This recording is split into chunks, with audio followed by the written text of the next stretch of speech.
నువ్వు చేస్తున్న కార్యం ఏంటి? వాక్యం తేటగా చెప్పబడుతుంది. నిన్ను నీవు దేవుడికి లెక్క చూపించాలి. దేవుడు అనుగ్రహించిన ఈ శరీరాన్ని బట్టి దేవుడికి లెక్క చూపించాలి. ఈ శరీరాన్ని దేవుడు నివసించే ఆలయంగా చేశాడు. కానీ ఈ రోజు చాలా మంది క్రైస్తవులు శరీరాన్ని పాడు చేస్తూ వ్యభిచారానికి దాసులైపోయారు, వ్యభిచారానికి బానిసైపోయారు. దేవుడిచ్చిన ఆలయం, దేవుడు నివసించే ఆలయం ఈ హృదయం. దేవుడు నివసించే ఆలయం ఈ హృదయం. పరిశుద్ధుడైన దేవుడు నివసించే యొక్క హృదయాన్ని ఈ రోజు పాపానికి బానిస చేశారు. లెక్క అడుగుతాడు, ప్రతి ఒక్కరిని లెక్క అడుగుతాడు. నీ శరీరాన్ని బట్టి నువ్వు దేవుడికి లెక్క చూపించాలి. ఆమేన్, ఆమేన్. అందంగా ఉన్నాను, చాలా సంతోషం. ఈ అందాన్ని పెట్టుకొని లోకంలో ఉన్న ప్రజలను ఏమారుస్తున్నావే, పాపానికి బానిసైపోయావే. లెక్క అడుగుతాడు. ఇది నా శరీరం, నా ఇష్టం. నేను మర్చిపోవడమన్నా తాగుతాను, సిగరెట్లలో తాగుతాను, ఏమన్నా చేస్తాను అనుకోకు. ఇది నీ శరీరం కాదు, నా దేవుడు సృష్టించిన సృష్టి. ఆయనకు సొంతం నీకు. ఆమేన్, ఆమేన్. ఆత్మరాలు గుట్కాలు వేయడానికి కాదు ఈ శరీరం. అశుద్ధమైన మాటలు మాట్లాడేదానికి కాదు ఈ నాలుక.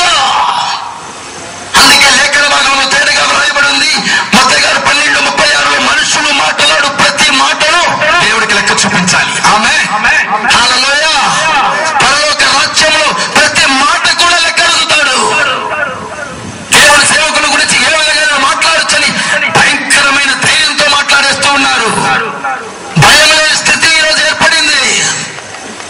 నా ప్రియ క్రైస్తవుడా, దేవుడు నీతోనే మాట్లాడుతూ ఉన్నాడు. ప్రతి మాటకు లెక్క చూపించాలి. ఆమేన్, ఆమేన్. ప్రతి ఒక్కరు తన శరీరాన్ని బట్టి దేవుడికి లెక్క చూపించాలి. దేవుడి ఆలయాన్ని నువ్వు పాడు చేసి నీ ఇష్టానికి, నీ ఆశకు, వ్యభిచారానికి, పాపానికి బానిసం చేశావంటే దేవుడు లెక్క అడుగుతాడు, లెక్క అడుగుతాడు. నేను ఇచ్చిన శరీరాన్ని, పరిశుద్ధంగా ఇచ్చిన శరీరాన్ని పాపానికి బానిస చేశావే, లెక్క అడుగుతాడు. తల వంచుకోవాల్సి వస్తుంది, తల వంచుకోవాల్సి వస్తుంది. ఇది నీ శరీరం కాదు, ఇది నీ అవయవాలు కాదు. యేసు తన స్వయ రక్తము చేత కొన్నాడు. నువ్వు చూసే కళ్ళు నీ కళ్ళు కాదు, నువ్వు మాట్లాడే మాట నీ మాట కాదు. ఇది యేసయ్యది. ఆమేన్, ఆమేన్. యేసయ్య నీ హృదయంలో ఉంటే, యేసయ్య నీ హృదయంలో నివసిస్తూ ఉంటే, నీవు బ్రాందీ షాపులో పోయి తాగుతూ ఉంటే ఆయన మౌనంగా ఉంటాడా? కళ్ళు దుకాణాల్లో కళ్ళు తాగుతూ ఉంటే గమ్మునుంటాడా? పేకాడాడుతూ ఉంటే గమ్మునుంటాడా? దేవుడిచ్చిన ఈ శరీరాన్ని, దేవుడు నివసించే ఈ ఆలయాన్ని పాడు చేస్తూ వ్యభిచారం చేస్తూ ఉంటే నా యేసు గమ్మున ఉంటాడా? లెక్క అడుగుతాడు. పరలోక రాజ్యంలో నిన్ను లెక్క అడుగుతాడు. ఏం చేస్తావు నువ్వు? ఏం చెప్పగలవు ఆయనతో? పరలోక రాజ్యం మహిమ కలిగిన రాజ్యం. రాజ్యంలో నా దేవుడు లెక్క అడుగుతాడు, లెక్క అడుగుతాడు. నువ్వు చేసే పని చేస్తున్న స్థలంలో నీకు జీతం ఇవ్వబడుతున్న జీతానికి తగినట్టుగా నువ్వు కష్టపడుతున్నావా? అది కూడా లెక్క అడుగుతాడు. గవర్నమెంట్ ని ఏమార్చవచ్చు, నీ పై అధికారులు ఏమార్చవచ్చు, కానీ నజరేయుడైన యేసుని ఏమార్చలేవు. ఆయన కను దృష్టి లోకాన్ని చూస్తూ ఉంది. ఆమేన్, ఆమేన్. లంచాలు తీసుకుంటున్నప్పుడు నా యేసు చూస్తున్నాడు.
చూపించాలి, ప్రతి మాటకు లెక్క చూపించాలి, ప్రతి కార్యాలకు లెక్క చూపించాలి.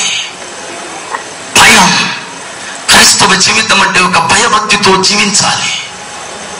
మోషే అంటున్నాడు, ఈ లోక ఆశలు, లోక భోగముల కన్నా నాకు ముందుంచబడిన బహుమతిని వైపు నా కను దృష్టి పెట్టాను. ఈరోజు నీ కను దృష్టి ఎక్కడ ఉంది? నీ కను దృష్టి ఎక్కడ ఉంది? సినిమాల వైపు కను దృష్టి పెట్టావు, పాపాల వైపు కను దృష్టి పెట్టావు, వ్యభిచారం పైన కను దృష్టి పెట్టావు. నీ కను దృష్టి ఎక్కడ ఉంది? మోషే అంటున్నాడు, నా కొరకు ఉంచబడిన బహుమతి కొరకు నేను కను దృష్టి పెట్టి ఉన్నాను. ఎన్ని శ్రమలైనా నేను సహిస్తాను, ఎంతటి పాపాలైనా నేను వ్యతిరేకించి నా దేవుడితో పరిశుద్ధంగా ఉంటాను. నా దృష్టి అంతా నా కొరకు ఉంచబడిన బహుమతి కొరకు ఉంది. ఆమేన్, హల్లెలూయా. నా దృష్టి అంతా పరలోక రాజ్యం వైపు ఉంది.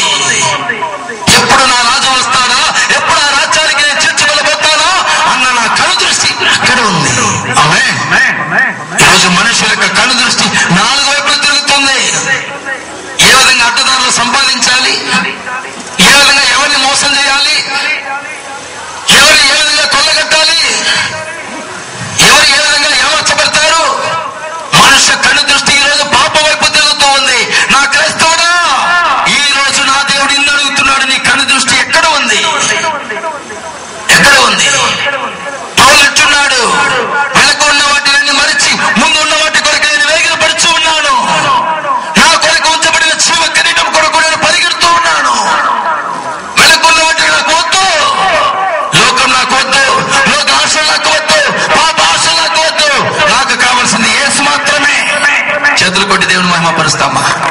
హల్లెలూయా, హల్లెలూయా. ఈ రోజు నీ చూపు ఎక్కడ ఉంది? పరలోక రాజ్యములకు మనం చేర్చాలని దేవుడు ఆశపడుతున్నాడు, నిజమే. పరలోక రాజ్యములకు మనం తీసుకువెళ్ళాలని నా దేవుడు ఆశపడుతున్నాడు, నిజమే. ఆ రాజ్యంలో నిన్ను నన్ను చేర్చాలని దేవుడు హృదయపూర్వకంగా ఆశపడుతున్నాడు, నిజం. ఇదిగో నేను త్వరగా రాబోతున్నానని చెప్పాడే, నిజం. కానీ ఆయన దర్శించడానికి నీవు సిద్ధంగా ఉన్నావా? ఆ పరలోక రాజ్యంలో లెక్క అడుగుతాడే, లెక్క చూపించాలి. ఏం చూపిస్తావు? ఏం చూపిస్తావు? పెళ్లి కాకముందు ఇతరులతో సహవాసం చేశావే, ఆ లెక్కలు అక్కడ చూపిస్తావా? పెళ్లి కాకముందు ఒకరితోనూ, పెళ్లి అయిన తర్వాత ఇంకొకరితోనూ భర్తను మోసం చేస్తున్నావే, ఈ లెక్కను చూపిస్తావా? మోసపోకు, చేయి విడవబడతావు, చేయి విడవబడతావు. ఏమైనా సహోదరి సహోదరుడా, ఆ యేసు ప్రేమామయుడు, ఆ యేసు ప్రేమామయుడు. ఆయన ప్రేమతో నీకు ఈరోజు వాక్యము చెబుతూ ఉన్నాడు. ఈరోజు మారు మనస్సు పొందు, పరలోక రాజ్యం సమీపించింది, పరలోక రాజ్యం సమీపించింది. మారు మనసు పొందు, మారు మనసు పొందు. మారు మనసుకు తగిన ఫలిత ఫలం నీవు అడుగు ఇచ్చావంటే నా యేసు నీకు పరలోక రాజ్యాన్ని అనుగ్రహిస్తాడు. మారు మనసుకు తగిన ఫలితం ఫలం నీవు అనుగ్రహించలేదంటే చెట్టు దగ్గర గొడ్డలి ఉంది, చెట్టు దగ్గర గొడ్డలి ఉంది, నీ దగ్గర గొడ్డలి పెట్టి ఉన్నాడు. మారు మనసుకు తగిన ఫలితం నీవు ఇవ్వలేదంటే నీ దగ్గర గొడ్డలి ఉంది, మర్చిపోకు. నరికి పడేస్తాడు, అగ్నిలో పడివేస్తాడు, నరకం వేదనకరమైంది. మర్చిపోకు, మర్చిపోకు. పరలోక రాజ్యం పెళ్లి కుమారుడు పెళ్లి కుమార్తె కొరకు ఎదుర్కొనడానికి రాబోతున్నట్లుగా మహిమ కలిగినదిగా దేవాది దేవుడు రాబోతూ ఉన్నాడు. ఆయన ఎదుర్కోవడానికి నీవు సిద్ధంగా ఉన్నావా? అక్కడ లెక్క అడుగుతాడే, లెక్క చూపడానికి నీవు సిద్ధంగా ఉన్నావా? నాకు తెలుసు, నా యేసు నన్ను కూడా లెక్క అడుగుతాడు. సేవకుడిగా నిన్ను అభిషేకించానే,